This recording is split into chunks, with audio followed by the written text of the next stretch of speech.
haddii aad maqli jirtay qofkaasi qofka uu ka nasiib badan yahay, qofkaasi qofka uu ka nasiib wacan yahay, waxaynu maanta ku eegaynaa barnaamijkan nasiibku muxuu yahay. Nasiibku ma wax qofku tabcadaba mise waa qofku wax ilaahay ugu talagalay. sida runtii waxa laga yaabaa barnaamijka marka soo hadal qaaday su'aalo fara badan baa maskaxdaada isweydiinaysa. ugu horreynta commentiga noogu soo qoraysa waxaad nasiibka u taqaano ama dadku maxay ku kala nasiib badan yihiin.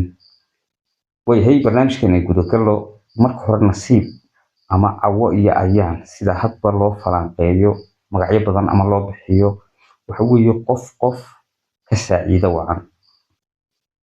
haddaba nasiibku kun farqadood buu yeelanayaa.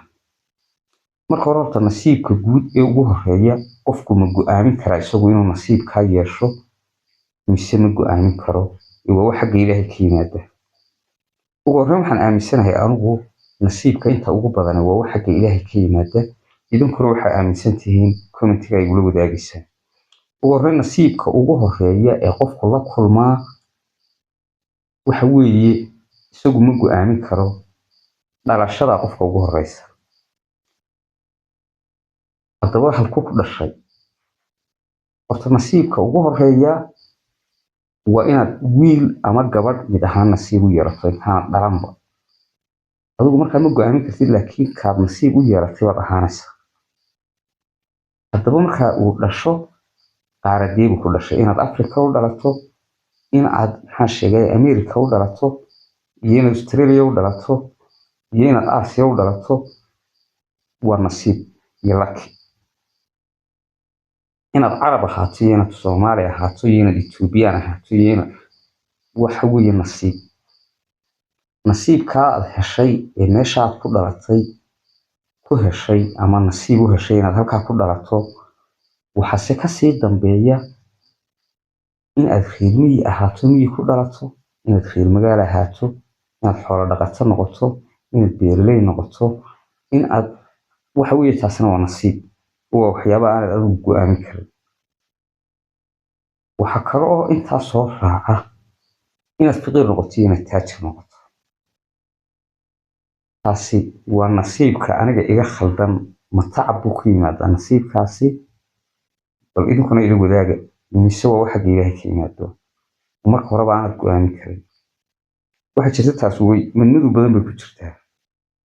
waayo nasiib hanti waa lagu helaa waxa weeye qof aan meelba uga soo wareegin ba heli kara malaayiin dollar ama dhaxal ha ku helo.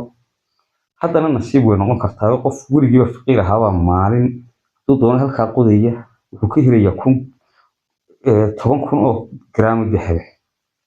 waa wuxuu nasiib u helay. tacabna waa ku jiraa dee wuu qodo haddana qodin muu helaa ama baarin ama aan ficilkan keenin. waxa kale oo nasiibulaahiya ama aan la go'aamin karin oo aan shaqo ku lahayn inaad qof caafimaad qaba noqoto iyo inaad qof hadduu doono curyaannimo ku dhashaba noqoto ama xubnihiisa iyo laxaadkiisa qayb ka mid a waaya. taasina waa nasiibka xagga ilaahay ka yimaada. horta alxamdulilaahi rabbilcaalamiin waxaan ilaahay ugu mahadnaqaynaa. warre marka hore wixii lixda laxaad qaba muslimnimo ku dhashay waddan muslim ku dhashay. waxaa laga yaabaa dadka afka soomaaliga ku hadla qaar baa weligood arag meel gaara joogto. qof iska dee yimaado ama ha midoobaad ama ha caddaaday gaara waa laga yaabaa weligii aan kiniisad arag meel aan laga adimin weligiiba arag. oo wax ilaahay loogu mahadnaqaa in ilaahay islaam kaa dhigay. nolosha dadku qawadsan yihiin waa nolosha kale ee waaqica. taasina waxa weeye maba kala nasiib badnaba taas. Ethiopia iminka Soomaaliya way ku xigtaa waa dhulka ugu barwaaqaysan Afrika marka loo eego.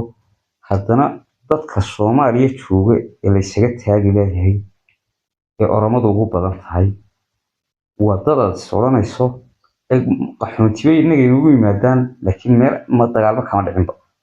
dhulka oromada dagaalba kama dhicin. waa dadka ugu dawarsiga xun ee ugu dawarsiga badan ee aad la yaabayso. markaa horta waxaynu barnaamijkeena ahaa nasiibka inaad dawarsada ahaato iyo inaad xoogsato dee nasiibtaas ma noqon karto waa ficil. laakiin idinkoo labadiinaba xoogsadaa qofka wad ka nasiib badan kartaa waxa weeye isagu mushaharka intaa ku qaato halkaa ka shaqeynaya ayaad adigu waxaad kaga nasiib badatay meel ka wanaagsan ama taasina waxa weeye waa nasiib weeyaan laakiin ficilka waxa la yidhaaho isagaa keena inaad dawarsato iyo inaad xoogsato markaa waxaan kusoo koobaynaa barnaamijka nasiibku sidiisaba inta ugu badan waa xagga ilaahay ka yimaada taa imika aynu haysanana waxa ilaahay loogu mahadnaqo dadku waxay ka cawdaan bushaarad ama maxaan sheegay bilaa camal dhalinyarada ugu badan ee Soomaaliyeed dunida dhammaanteedna waxaan u maleynayaa dhulka Soomaalidu waa dhulka ugu fiican xagga farxadda imika bay nagu bateen dad khamaara oo isdildila laakiin Soomaalida maalintii inta jeer aad aragto inta ugu badan way faraxsan tahay ama qof caraysan inta aragtaba way yiri dunidana inta isdildisha iyo inta homeless-ka imika Mareykanku waa dhulka ugu dhaqaalaha badan haddana waa dhulka ay joogaan dad nolosha gebigeedaba ka quustay oo birishada hoos jiifa ama magaalooyinka iskaga baxo dhul iska joogo homeless la yidhaaho dad daroogada isu dhiibay nolosha iyagu kaba quustay oo dowladdu wax ka qaban kari weyday waayahay dadka Afrika jooga wuxuu oranaya waa gaajoonaya waa caawinaya kuwa ku gaajoonaya Minneapolis iyo Washington dhexdeedana waa la arkaa marka waxa weeye danuun baa la kala leeyahay laakiin meel kasta qofka faqiirka waa ku nool yahay qofka qaniga ahina waa qofka Ilaahay yaqaano diinta islaamka haysta isagoo aan hadduu doono qadayna quraan dhowla cadeeya waxaana weeye waxa lagu dhirgaayo keliya waa iimaanka marka inaad caddaato iyo inaad madoobaato Ilaahay baa go'aaminaya inaad dheeraato iyo inaad gaabnaato Ilaahay baa go'aankeeda iskale inaad nin noqoto iyo inaad gabadh noqoto Ilaahay baa go'aankaa iskale inaad maxaa sheegay duryaan ahaatii inaad caafimaad qabto Ilaahay baa go'aankeeda leh waxa la oran karaa waxaasoo dhan waa nasiibullah nasiibka Ilaahay ku siiyo haddii laakiin aad ugu mahadnaqi weydo ka warnoo ataa wuxuun baa iga maqan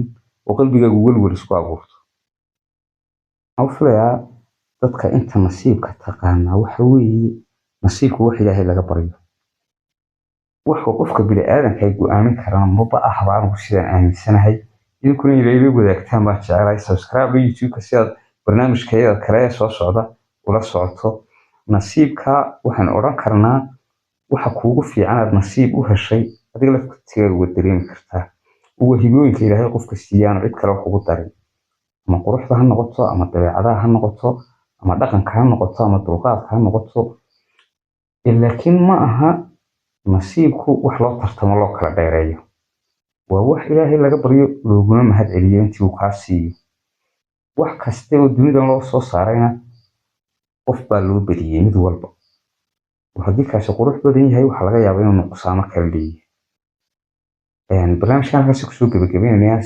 subscribe tayga ilaawina nabigana lagu sameeyo calayhi salaatu wasalaam ilaahina laga yaabo waxa loo mahad celiyo alxamdulilaahi rabbil caalamiin shay kasta oo Ilaahay kugu deeqay wax Ilaahay loogu mahad celiyo inaad toban ciyaalo yeelato iyo inaad weydaba waxa weeye labadaba inaad mahad celiso ayaa lagu sheegay waa salaam ay dhamaantii